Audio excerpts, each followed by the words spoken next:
बिस्मिल्लाहिर्रहमानिर्रहीम। आज हम इस लेक्चर में एलिमिनेशन रिएक्शंस और इसकी डिफरेंट टाइप्स डिस्कस करेंगे और हमारे सब्जेक्ट से रिलेटेड बीटा एलिमिनेशन रिएक्शंस को भी डिस्कस करेंगे डिटेल के साथ। तो फर्स्ट ऑफ ऑल देखते हैं कि एलिमिनेशन रिएक्शंस होते क्या है। इनको सिंपल वे में हम इस तरीके से डिफाइन कर सकते हैं कि दो reactions in which an atom or group of atoms have been replaced in such a way that degree of unsaturation increases in the product। ये इसका फर्स्ट पॉइंट बन जाता है कि those reactions in which an atom or group of atoms have been replaced in such a way that degree of unsaturation increases in the product। For example हमारे पास पहले single bond है तो हमारे पास जो प्रोडक्ट बनेगा वो डबल बॉन्ड बन जाता है। अगर double bond already starting material में है तो उस केस में हमारे पास प्रोडक्ट में ट्रिपल बॉन्ड बन जाता है। दूसरी इसकी कंडीशन ये होती है कि दो reactions in which an atom और group of atoms have been replaced in such a way that covalency, जिसे हम नंबर ऑफ कोवैलेंट बॉन्ड भी कह सकते हैं, decreases in the product. Like हमारे पास फॉर एग्जांपल कार्बन जो है नॉर्मली टेट्रावैलेंट होती है, चार बॉन्ड बना सकती है। अगर हमारे पास ऐसा प्रोडक्ट हासिल होता है जिसमें इसकी number of covalent bond attach to carbon atom decrease हो जाते हैं तो इस तरह के रिएक्शन को भी हम एलिमिनेशन रिएक्शन का नाम देते हैं। इसकी थर्ड कंडीशन ये है कि एटम और ग्रुप ऑफ एटम इस तरीके से रिप्लेस हो कि हमारे पास जो प्रोडक्ट है वो साइक्लिक प्रोडक्ट बनता है। तो इस तरह के रिएक्शंस को भी हम एलिमिनेशन रिएक्शन का नाम देते हैं। आइए हम इनको टर्न बाय टर्न डिस्कस करते हैं कि कौन कौन सी कैटेगरी में और किस तरह हम इन एलिमिनेशन रिएक्शन को क्लासीफाई करते हैं। हमारे पास फर्स्ट जो एग्जांपल है उसे हम वन वन एलिमिनेशन रिएक्शन का नाम देते हैं। इनको हम इस तरीके से डिफाइन कर सकते हैं कि ये ऐसे रिएक्शन होते हैं जिसमें जो लिविंग ग्रुप हैं, इसमें लिविंग ग्रुप जो है वो दो लिविंग ग्रुप होते हैं। ये लिविंग ग्रुप एक ही कार्बन एटम से रिप्लेस हो जाते हैं, यानी इनकी जो पोजीशन होती है, फॉर एग्जांपल ये हमारे पास एक इस तरह का सबस्ट्रेट है। इस सबस्ट्रेट को देखें तो इस केस में एक हाइड्रोजन रिप्लेस हो जाए और इसी कार्बन के साथ जो लिविंग ग्रुप है वो हैलोजन ये भी रिप्लेस हो जाए, तो ये दोनों जो लिविंग ग्रुप हैं इनकी जो पोजीशन है with respect to carbon one one position बनती है। अगर ये दोनों किसी तरीके से रिप्लेस हो जाएं और रिजल्टेंट जो रिएक्शन होगा उसे हम वन वन एलिमिनेशन का नाम देते हैं।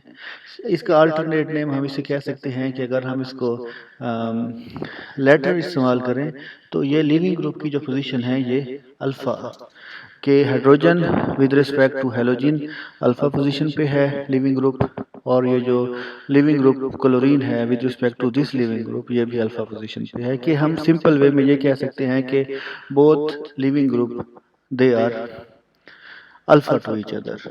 तो इस तरह के रिएक्शंस को भी हम अल्फा एलिमिनेशन या वन वन एलिमिनेशन रिएक्शन का नाम देते हैं। जब हम इस ये बेसिकली एक क्लोरोफॉर्म है, इसको जब हम बेस के साथ ट्रीट करते हैं तो हाइड्रोजन और ये हैलोजन रिप्लेस हो जाते हैं। तो इस केस में हमारे पास इस तरह की स्पीशी प्रोड्यूस होती है जिसे हम कार्बीन का नाम देते हैं। कार्बीन को हम इस तरीके से डिफाइन करते हैं कि ये एक न्यूट्रल स्पीशी होती है। कार्बन की वैलेंसी डाईवैलेंट होती है और इलेक्ट्रॉन डेफिशिएंट स्पीशी होती है। टोटल इसमें 6 वैलेंस इलेक्ट्रॉन होते हैं, तो it has deficiency of two electrons to complete its octet. तो इस अगर हम कार्बीन को डिफाइन करना चाहें तो हम इस तरीके से कर सकते हैं कि electron deficient carbon atom that has lone pair of electron and is neutral. Such type of compounds are known as carbenes। तो जब भी वन वन एलिमिनेशन रिएक्शन होगी तो उसके रिजल्ट में हमारे पास कार्बन प्रोड्यूस होगा।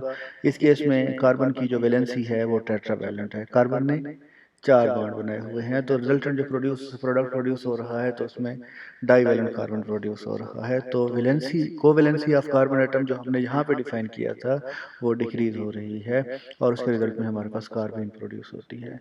तो हम जनरलाइज कर सकते हैं कि जब भी वन वन एलिमिनेशन होगी तो उस केस में हमारे पास कार्बीन एज ए प्रोडक्ट बनती है। और valency of carbon atom tetravalent से डाइवैलेंट डिक्रीज होती है।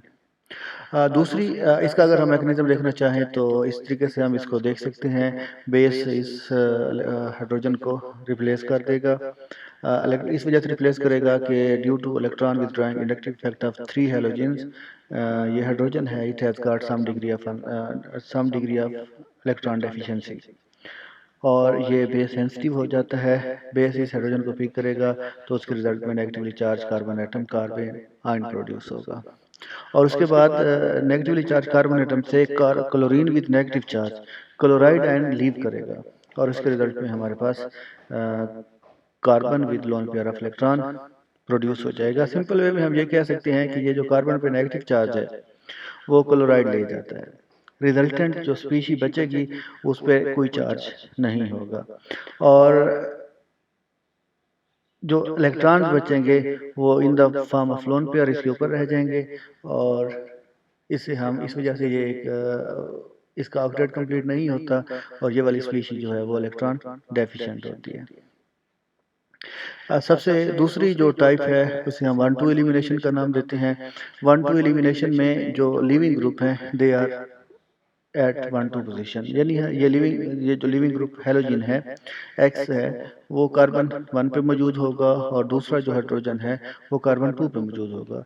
Both the leaving group they are at 1,2 position, और जब ये लिविंग ग्रुप रिप्लेस होते हैं तो इस केस में एच एक्स निकल जाएगा, carbon carbon single bond carbon carbon double bond में चेंज हो जाएगा। तो हम इस केस में जो हमने दूसरी डेफिनेशन की थी कि एटम और group of atoms have been replaced in such a way that degree of unsaturation increases in the product. Single bond था तो डबल बॉन्ड प्रोड्यूस हो जाता है, लिविंग ग्रुप रिप्लेस हो जाते हैं। Such type of reactions are known as 1,2 elimination reactions. इसी तरीके से 1,3 एलिमिनेशन रिएक्शन ऐसे रिएक्शंस होते हैं जिसमें लिविंग ग्रुप ये हाइड्रोजन है और दूसरा halogen they are at 1,3 position. 1,3 elimination में ये 1,3 पोजीशन से लिविंग ग्रुप रिप्लेस हो जाते हैं। जब भी लिविंग ग्रुप इन पोजीशन से रिप्लेस होंगे तो हमारे पास साइक्लिक प्रोडक्ट बनेगा। 1,3 एलिमिनेशन, 1,4 एलिमिनेशन, 1,5 एलिमिनेशन, या इससे ऊपर जितनी भी एलिमिनेशन रिएक्शंस होंगे उन तमाम में प्रोडक्ट जो बनेगा वो साइक्लिक प्रोडक्ट होगा। इस वजह से हम इनको कह सकते हैं कि ये हायर एलिमिनेशन है। हायर एलिमिनेशन में हमेशा जो प्रोडक्ट बनेगा वो हमेशा साइक्लिक प्रोडक्ट होगा। तो इस तरीके से जो हमने कम्प्रिहेंसिव डेफिनेशन की थी एलिमिनेशन रिएक्शन की, कि इनकी 3 कंडीशंस होती हैं, या तो इलेक्ट्रॉन कार्बन की कोवेलेंसी डिक्रीज हो जाती है, या डिग्री ऑफ अनसैचुरेशन प्रोडक्ट में इंक्रीज हो जाती है, या साइक्लाइजेशन हो जाती है by the removal of living groups. तो उस केस में हमारे पास ये 3 पॉसिबिलिटीज होती हैं, और तीनों रिएक्शंस को हम under the term elimination reaction consider करते हैं। अब हमारे टॉपिक में, हमारे लेक्चर में जो बेसिक चीज़ इंक्लूड थी वो है 1,2 एलिमिनेशन रिएक्शन। 1,2 एलिमिनेशन रिएक्शंस को अब हम क्लियरली डिफाइन कर सकते हैं कि these are reactions in which an atom और group of atoms have been replaced in such a way that degree of unsaturation increases in the product. कि हमारे पास पहले सिंगल बॉन्ड था तो डबल बॉन्ड प्रोड्यूस हो जाएगा, अगर ऑलरेडी डबल बॉन्ड था तो हमारे पास प्रोडक्ट में ट्रिपल बॉन्ड प्रोड्यूस हो जाएगा।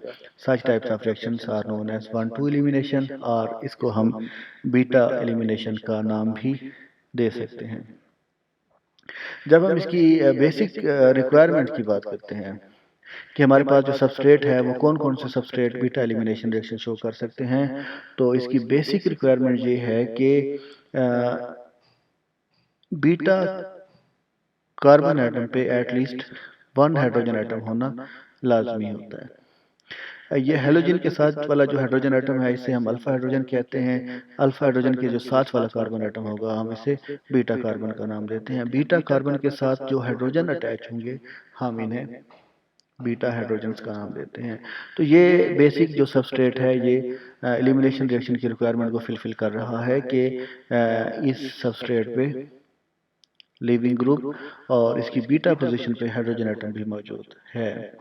सिमिलरली जब हम इस प्रोडक्ट की बात करते हैं तो ये अल्फा कार्बन है, ये बीटा कार्बन, इसके साथ हाइड्रोजन मौजूद है, तो ये भी बीटा एलिमिनेशन रिएक्शन की रिक्वायरमेंट को फुलफिल कर रहा है। Same is the case over there कि इस पे एक हाइड्रोजन बीटा हाइड्रोजन मौजूद है, तो ये भी रिक्वायरमेंट फुलफिल कर रहा है। तो ये जितने भी सबस्ट्रेट हैं ये तमाम के तमाम बीटा एलिमिनेशन रिएक्शन की रिक्वायरमेंट फुलफिल कर रहे हैं, जो कि they have at least one beta hydrogen, beta carbon के साथ एक एटलीस्ट हाइड्रोजन एटम मौजूद होना चाहिए, जो कि 1,2 एलिमिनेशन या बीटा एलिमिनेशन रिएक्शन की रिक्वायरमेंट है। अब इसी तरीके से अगर हम इस सबस्ट्रेट की बात करते हैं जो कि मिथाइल हैलाइड है, इसमें बीटा कार्बन ही मौजूद नहीं है। जब बीटा कार्बन नहीं है तो there is no question of beta hydrogen. तो इस तरह के substrate beta elimination reaction show नहीं कर सकते। सिमिलरली ये हमारे पास अल्फा कार्बन है, बीटा कार्बन, और ये भी बीटा कार्बन हैं। तो यहाँ पे रिएक्शन आल्दो नहीं होगा, बल्कि ये रिएक्शन जो है वो इस पोजीशन पे होगा, क्योंकि इनके साथ ये बीटा कार्बन मौजूद हैं और इन कार्बन के ऊपर बीटा हाइड्रोजन भी मौजूद है, तो ये रिएक्शन इस साइड पे हो सकता है। जब हम इस तरह के सबस्ट्रेट की बात करते हैं तो इसमें ये बीटा कार्बन है और इसके साथ कोई हाइड्रोजन मौजूद नहीं है, तो that will not undergo beta elimination reaction. इसका इस साइड पे रिएक्शन नहीं होगा, बल्कि इस साइड पे जो बीटा कार्बन मौजूद है इसके ऊपर तीन तीन हाइड्रोजन मौजूद हैं, तो इनमें से बीटा हाइड्रोजन रिप्लेस हो सकते हैं और इस साइड पे एलिमिनेशन रिएक्शन शो हो सकता है। इसकी दूसरी रिक्वायरमेंट ये है कि ये जो रिएक्शन है beta elimination, this is base catalysed reaction. तो इस केस में हमारे पास जो सबस्ट्रेट यूज होते हैं वो एक तो अल्काइल हैलाइड होगा। अल्काइल हैलाइड के बारे में आप लोगों को पता है कि ये एक्वस सॉल्यूशन में सॉल्युबल नहीं होते, बल्कि ये अल्कोहल में सॉल्युबल होते हैं। और इस केस में जो हम बेस इस्तेमाल करते हैं, सोडियम हाइड्रोक्साइड, पोटाशियम हाइड्रोक्साइड, या इस तरह के जो हम बेसिस इस्तेमाल करते हैं, ये sodium hydroxide aqueous solution, potassium hydroxide aqueous solution में ज़्यादा सॉल्युबल होते हैं, जबकि अल्कोहलिक सॉल्यूशन में ये ग्राइंड करके डालें तो ये सॉल्युबल होते हैं। तो इस वजह से हम homogeneous mixture of alkyl halide with base बनाने के लिए हम पोटाशियम हाइड्रोक्साइड या सोडियम हाइड्रोक्साइड का अल्कोहलिक सॉल्यूशन इस्तेमाल करते हैं। यानी जब भी हमने बीटा एलिमिनेशन रिएक्शन कराना है तो होमोजीनियस फेज ऑफ सबस्ट्रेट और बेस बनाने के लिए हम सॉल्वेंट ऐसा यूज कर देते हैं जो दोनों चीज़ों को मिक्स कर दे, तो इस वजह से हम alcoholic solution of sodium hydroxide या alcoholic solution of potassium hydroxide use करते हैं। इसी तरीके से हम सोडियम मैथोक्साइड इस्तेमाल करते हैं। जब हम इसी तरह अल्कोक्साइड बेसिस इस्तेमाल करते हैं तो जो ये वाला पार्ट होगा अल्कोहल का वही हम सॉल्वेंट इस्तेमाल करते हैं। फॉर एग्जांपल जब हमारे पास सोडियम मैथोक्साइड है तो ये मैथोक्साइड के साथ रेलिवेंट जो सॉल्वेंट इस्तेमाल होगा वो मेथनॉल हम इस्तेमाल करते हैं। पोटाशियम मैथोक्साइड के केस में हम एथेनॉल इस्तेमाल करते हैं, जो कि ये एथेनोलिक पार्ट है। इसी तरीके से sterically hindered base potassium tertiary butoxide, जो कि one of the strongest base है, वो भी हम इस केस में इस रिएक्शन में यूज़ कर सकते हैं। अल्टरनेटिवली हम सोडियम एमाइड, जिसे हम कॉमनली सोडामाइड भी कहते हैं, इसे हम यूज़ कर सकते हैं। तो जब हम सोडामाइड यूज़ करते हैं तो इसके लिए जो मोस्ट सूटेबल सॉल्वेंट है वो टॉलिन हम यूज़ करते हैं। इस रिएक्शन की थर्ड बेसिक रिक्वायरमेंट ये है कि जो दो लिविंग ग्रुप हैं, फॉर एग्जांपल जो हमने इसमें लिविंग ग्रुप की बात की थी कि एक इसमें लिविंग ग्रुप हाइड्रोजन है, दूसरा लिविंग ग्रुप जो है वो हैलोजन है। They should be anti to each other, यानी इनकी जो ओरिएंटेशन है वो अपोजिट होनी चाहिए, एंटाई पेरिप्लेनर पोजीशन पे होने चाहिए। एक हैलोजन जो लिविंग ग्रुप है वो नीचे की तरफ है, तो ये दूसरा वाला ऊपर की तरफ होना चाहिए। जो बेसिक रिक्वायरमेंट है इसकी कि both the leaving group they should be anti periplanar to each other, इस तरह की अरेंजमेंट को हम एंटाई पेरिप्लेनर पोजीशन का नाम देते हैं। तो इन तमाम में ये हाइड्रोजन हैलोजन एंटाई पेरिप्लेनर पोजीशन पे मौजूद हैं। तो इसकी थर्ड बेसिक रिक्वायरमेंट ये है कि both the leaving group should be anti periplanar to each other. इसको हम कैसे प्रूव कर सकते हैं कि लिविंग ग्रुप जो है वो अपोजिट यानी एंटी पोजीशन से रिप्लेस होते हैं। जब हम कार्बन कार्बन सिंगल बॉन्ड की बात करते हैं तो कार्बन कार्बन सिंगल बॉन्ड में फ्री रोटेशन होती है। As a result of free rotation तो हम ये डिस्कस नहीं कर सकते कि लिविंग ग्रुप कौन सा रिप्लेस हुआ है, एंटी पोजीशन वाला रिप्लेस हुआ है या सिन पोजीशन वाला रिप्लेस हुआ है, ये हमारे लिए बताना मुश्किल होता है। इसको देखने के लिए हमें ऐसा सिस्टम कंसीडर करना पड़ता है जिसमें कार्बन कार्बन सिंगल बॉन्ड की जो रोटेशन होती है उसको रिस्ट्रिक्ट कर दें। तो इस केस में हम दो तरह के सिस्टम यूज़ कर सकते हैं। जो फर्स्ट कॉमन सिस्टम यूज़ होता है उसे हम कार्बन कार्बन डबल बॉन्ड ले लेते हैं। कार्बन कार्बन डबल बॉन्ड में around carbon carbon double bond में रोटेशन नहीं होती, जिसकी वजह से अब ये जो सी हेलोजन है और हाइड्रोजन है, ये अगर एंटी पोजीशन पे होंगे तो रिएक्शन होगा, अगर ये सिन पोजीशन में है तो रिएक्शन नहीं होगा। तो यहाँ से हम कंक्लूड कर सकते हैं कि जब हमारे पास कार्बन कार्बन डबल बॉन्ड होगा तो उस केस में हाइड्रोजन और हेलोजन यानी both the leaving group they should be anti periplanar to each other, तब एलिमिनेशन रिएक्शन होगा। अदरवाइज इसके रिएक्शन के चांसेस नहीं होते। आप इसमें से देख सकते हैं कि हेलोजन और हाइड्रोजन इनकी सिन ओरिएंटेशन है, तो इस केस में इसका कोई रिएक्शन नहीं होगा। इसको प्रूव करने के लिए दूसरा जो मेथड है कि हम जिसमें कार्बन कार्बन सिंगल बॉन्ड के अराउंड रोटेशन को रिस्ट्रिक्ट कर सकते हैं, उसमें हमारे पास जो बेसिक रूट है वो ये है कि हम साइक्लिक सिस्टम ले लें। इसमें साइक्लिक सिस्टम में कार्बन कार्बन सिंगल बॉन्ड के अराउंड रोटेशन जो है वो रिस्ट्रिक्ट हो जाती है। अब इस केस में हमने यहाँ पे heavy isotope of hydrogen deuterium लिया है और इस हेलोजन के एंटी पेरिफेरल पोजीशन पे ड्यूटेरियम मौजूद है। तो इस केस में जब एलिमिनेशन रिएक्शन होगी तो हाइड्रोजन रिप्लेस नहीं होगा बल्कि ड्यूटेरियम रिप्लेस होगा। जो भी हेलोजन के एंटी पेरिप्लेनर पोजीशन पे ग्रुप होगा लिविंग ग्रुप, वही रिप्लेस होता है। और इस केस में आल्दो इसके लिए ड्यूटेरियम को रिप्लेस करने के लिए एनर्जी ज़्यादा चाहिए होती है, बट ये इलेक्ट्रॉनिक रिक्वायरमेंट फुलफिल कर रहा है कि एंटी पेरिप्लेनर पोजीशन पे मौजूद है। इस वजह से रिएक्शन जो है उसका रिएक्शन में ड्यूटेरियम रिप्लेस होता है, हाइड्रोजन रिप्लेस नहीं होगा। जब हम इनके मैकेनिज़्म की बात करते हैं तो नॉर्मली ये दो तरह के मैकेनिज़्म फॉलो करते हैं, जिन्हें हम यूनिमॉलिक्यूलर एलिमिनेशन या इवन मैकेनिज़्म का नाम देते हैं, या दूसरा जो मैकेनिज़्म है मॉलिक्यूलर एलिमिनेशन रिएक्शन है। तो यहाँ पे सिंपल हम यूनिमॉलिक्यूलर रिएक्शन की बात करते हैं। First of all unimolecular reaction में जो बेसिक रिएक्शन है उसकी कंडीशन के रिएक्शन जो है वो टू स्टेप रिएक्शन है, यानी रिएक्शन जो है वो दो स्टेप में कंप्लीट होता है। और पहले स्टेप में लिविंग ग्रुप लीव कर जाता है और उसके रिजल्ट में positively charge carbon atom carbon ion produce होता है। जब भी लिविंग ग्रुप लीव करेगा, यानी हम सिंपल वे में ये कहते हैं कि जब भी कोई रिएक्शन होता है तो रिएक्शन की बेसिक रिक्वायरमेंट ये है कि ये रिएक्शन जो है वो ट्रांजिशन स्टेट में पास होता है, यानी it has to cross the barrier of energy और that barrier of energy is known as energy of activation. और वहाँ जो हमारे पास एनर्जी ऑफ एक्टिवेशन में हिल बनती है उस हिल पे ट्रांजिशन स्टेट लाई करती है। तो इस फर्स्ट स्टेप में लिविंग ग्रुप को लीव करने के लिए इस ट्रांजिशन स्टेट में इसे पास होना होगा, जिस ट्रांजिशन स्टेट को हम ऐसे डिफाइन कर सकते हैं कि ये एक ऐसी स्टेट होती है जिसमें bond bond are in the phase of breaking. ये बॉन्ड ब्रेक तो नहीं हुआ होता बल्कि ब्रेक होने के करीब होते हैं, और उसके बाद जो है बैरियर ऑफ एनर्जी को जैसे ही क्रॉस करते हैं तो हमारे पास रिएक्शन हो जाता है और उसके रिजल्ट में हमारे पास कार्बोकेटाइन प्रोड्यूस होता है। तो ये इसका एक फर्स्ट स्टेप है। सेकंड स्टेप में ये जो हाइड्रोक्साइड आयन है कोई भी बेस हाइड्रोजन को पिक करता है और उसके रिजल्ट में ये नेक्स्ट बॉन्ड कार्बन कार्बन की साइड पे शिफ्ट हो जाता है, पॉजिटिव चार्ज खत्म हो जाएगा और carbon carbon double bond produce होगा और हाइड्रोक्साइड जो बेस है वो हाइड्रोजन को पिक कर लेती है, जिसके रिजल्ट में हमारे पास carbon carbon double bond produce हो जाता है। और इसको हम ट्रांजिशन स्टेट को इस तरीके से लिख सकते हैं कि O और H के दरमियान बॉन्ड बन रहा है, H और C के दरमियान बॉन्ड ब्रेक हो रहा है और कार्बन कार्बन के दरमियान बॉन्ड बन रहा है। और जैसे ही हमारे पास प्रोडक्ट बनेगा तो हम इसमें सिंपल वे में ये कह सकते हैं कि ये सेकंड स्टेप में carbon carbon double bond produce हो जाएगा। अब इस केस में जो हमारे पास रिएक्शन कंप्लीट हुआ है ये दो स्टेप में है।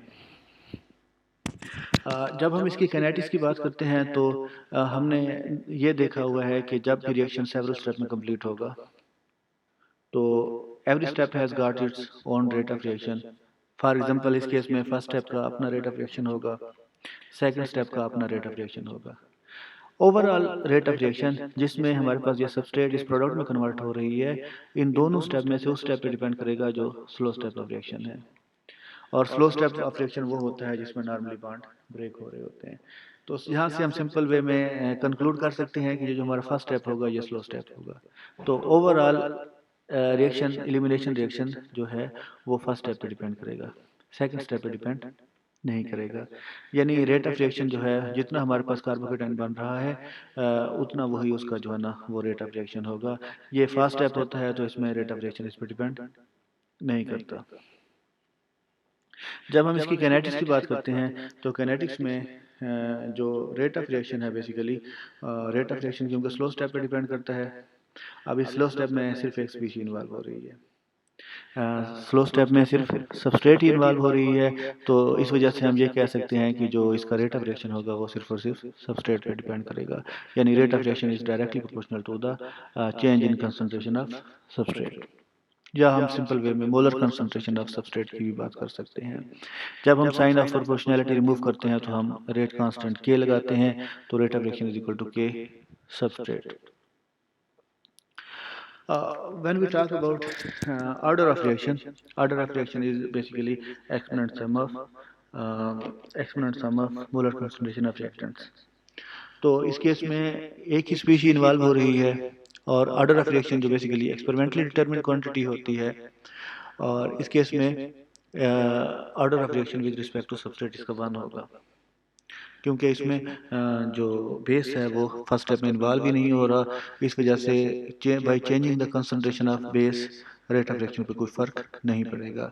जबकि हम rate of reaction double observe करते हैं जब हम सबस्ट्रेट की कंसंट्रेशन डबल कर देते हैं। इसी तरीके से अगर हम सबस्ट्रेट की कंसंट्रेशन हाफ करें तो रेट ऑफ रिएक्शन भी हाफ हो जाता है। तो हम यहाँ से कंक्लूड कर दे सकते हैं कि रेट ऑफ रिएक्शन सिर्फ और सिर्फ सबस्ट्रेट पर डिपेंड करता है। Rate of reaction is independent of changing concentration of base की चाहे मर्जी जितनी कंसंट्रेशन चेंज कर दें या चाहे मर्जी उसकी नेचर चेंज कर दें, स्ट्रॉन्ग बेस ले आए वीक बेस की जगह, तब भी रेट ऑफ रिएक्शन पे कोई फर्क नहीं पड़ेगा। तो हम यहाँ से कंक्लूड कर सकते हैं कि रेट ऑफ रिएक्शन सिर्फ और सिर्फ सबस्ट्रेट पर डिपेंड कर रहा है। सबस्ट्रेट जिसमें फर्स्ट स्टेप जिसमें सिर्फ और सिर्फ सबस्ट्रेट ही इन्वॉल्व है। एक दूसरी टर्म हम यूज करते हैं molecularity of the reaction is basically number of species undergoing a change in covalency in the transition state of predetermined step of chemical reaction।